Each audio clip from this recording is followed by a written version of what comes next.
Some artists have the talent to bring memorable and imaginative images into vivid life. How do they do this? How do they not only conceive of the image, how do they execute it? What resources do they draw upon? Life, memory, the history of art, photography, pure imagination?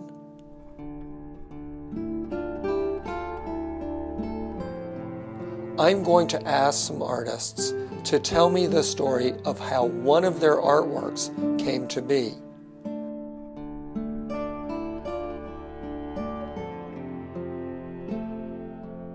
Tina Newberry is one of the most creative representational artists working today. A longtime Philadelphian, for some years she has been teaching at Indiana University. All her friends can't wait until she retires and moves back here. She told me about a painting from her Civil War series. This painting is called No, Lincoln, No. It's vaguely about his assassination and my imagining that I was both of his security guards and I prevented him from dying at Ford's Theater that night. I was born on Lincoln's birthday. He crept into my head as a kid, even though I didn't really know who he was or anything. He just was this guy who lived on a penny.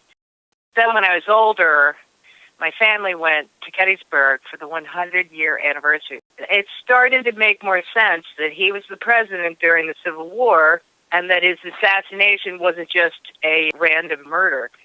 My mother bought a coffee table book filled with photos, paintings, drawings, political cartoons, and maps about the entire Civil War. And it became mine, even though you would think I'd have to fight off my two older brothers, but they didn't care. Over time, of course, the Civil War disappeared from my life. I just turned into a kid that went to school and then music and pot. It didn't reappear until 2001. I still have that book, and I suddenly was hit over the head by the Civil War. It may have something to do even with 9/11. I was at Gettysburg when that horrible day happened.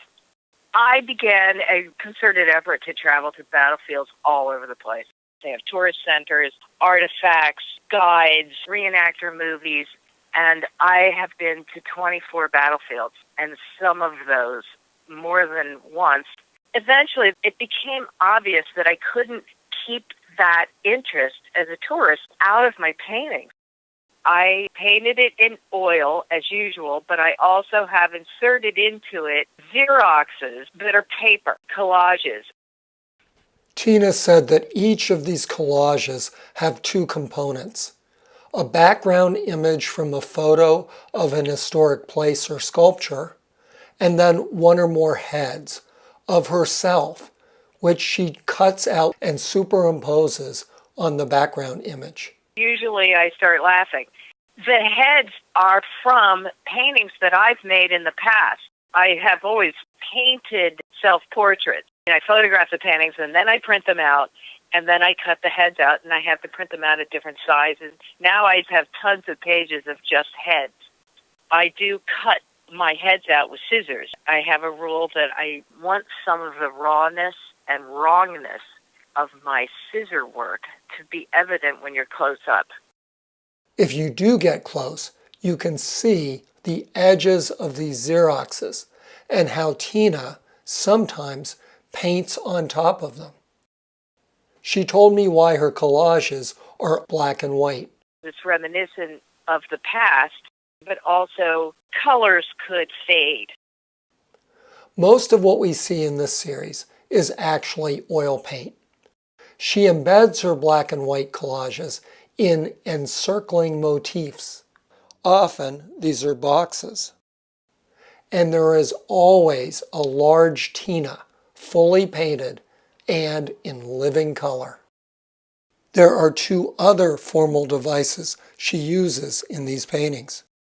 Landscape is just a series of tropes that helps the viewer understand oh, we're outside somewhere, probably the sun is shining, and maybe there's a gradation in the sky that looks like a sunset. But also, I dug a hole in the ground plane and had water in there and put some sticks and rocks, and it's not anything, but you sort of know what it is. It's a little bit medieval, too. Medieval European painters painted things knowing that a person could identify it. Even a hunk of broccoli would look like a tree. Then around the edges of the painting, I glued material from Sewing Center at Joann's called piping that I thought looked like miniature theater ropes, and then I added tassels. Moving to Indiana may have been a good thing for Tina. The reverence for tradition in Philadelphia's realist art community can sometimes feel a bit oppressive. In Philadelphia, Tina would paint myself in my studio. And I thought, well, if I just populate the studio with images, somebody will guess that the studio is the inside of my head. And there I am in it. So that was the work I was doing right before I moved out here, where I became a more serious teacher of painting students. I started realizing, oh my God, people who are real painters actually don't worry about paint. They paint, but they use all sorts of other media. And I was kind of stuck in a world that thought painting is painting, and there was a little leftover thing about not using a photograph because it's like cheating. And I took pride in the fact that I could paint a figure or draw a figure without looking at one. But I see all these kids just doing whatever they want. And I shift from worrying about it to a tool's a tool. I realized I have a huge file folder filled with photographs that I've taken at Civil War reenactments and Civil War battlefields. Plus, there's the Library of Congress. And I went to Ford's Theater, finally, and took the photo that's in that painting. The photo on the right is a sculpture in the Smithsonian Museum of American Art. The guy on the left was Ulysses S. Grant, and the guy on the right was William Stanton, his Secretary of War. And so then I replaced both those heads. I would wear a bonnet and smoke a pipe because I was trying to pretend I was in the 19th century. Once Tina opened herself up to new techniques, her ideas of what her art could mean also expanded. I think of painting as fiction, whereas photography feels more like realism. I think mostly people really believe that what's in a photo is real. There's even a theory out there that paintings can't make people cry, but a photograph can. And I would say it's true. All I have to do is look at a photograph of one of my dead pets. I can start crying. But I have paintings of pets, and I don't cry in my paintings. I always start with a mess. So I have a nice white gessoed panel, but I have to get paint on there, and I don't mind how random it is. Oil paint's very malleable. Once it dries, there's no reason on earth why you can't paint right over it or even sand it down. I work with the randomness of the marks, and as I started to get out of painting my studio and into painting a world that is more fictitious, those painted marks look easily like rocks, sticks, planks of wood, and slowly engineer structures that have a recognizable logic embedded in them. What looks like boxes, but in my head, I was thinking of them as thought bubbles. They're an elaborate thought bubble. I didn't bother to explain how they can be holding themselves up.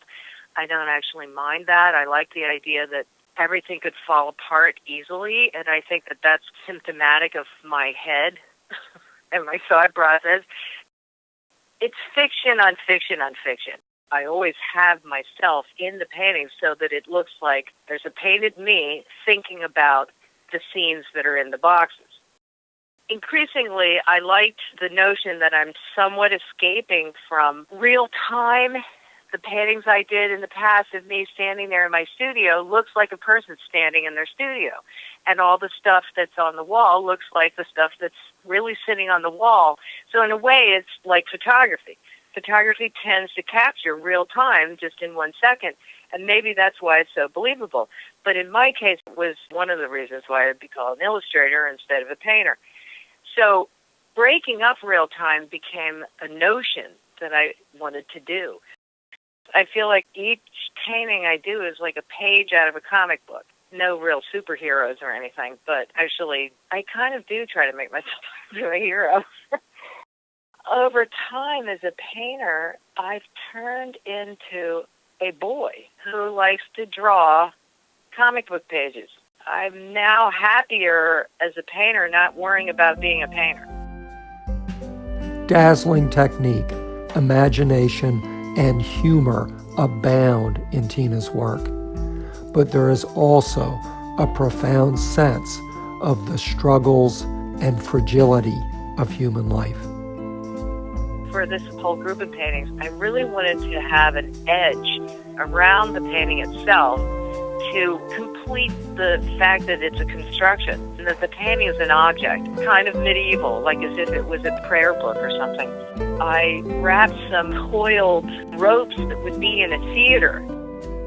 But what I added on the bottom you can barely see because they end up in the shadow, but it was a strip of fabric that had attached to it all these little crystal decorative fake gemstones. And the reason why I picked that is because Mary Lincoln is one of the first ladies to redecorate the White House, to Lincoln's dismay. She was a shopaholic, apparently, but she had all sorts of crystal and platters and plateware and dinnerware and rugs. He hated it and called that stuff gewgaws. I tend to call it foo-foo, but kind of a little bit of a tribute to her because she really gets a bad rap in history, and it's sort of not fair. She really suffered. In the White House, she had her son die and then her husband die right in front of her. It's a horrible story. I wish he hadn't died that way. And so I imagined that I could have saved him.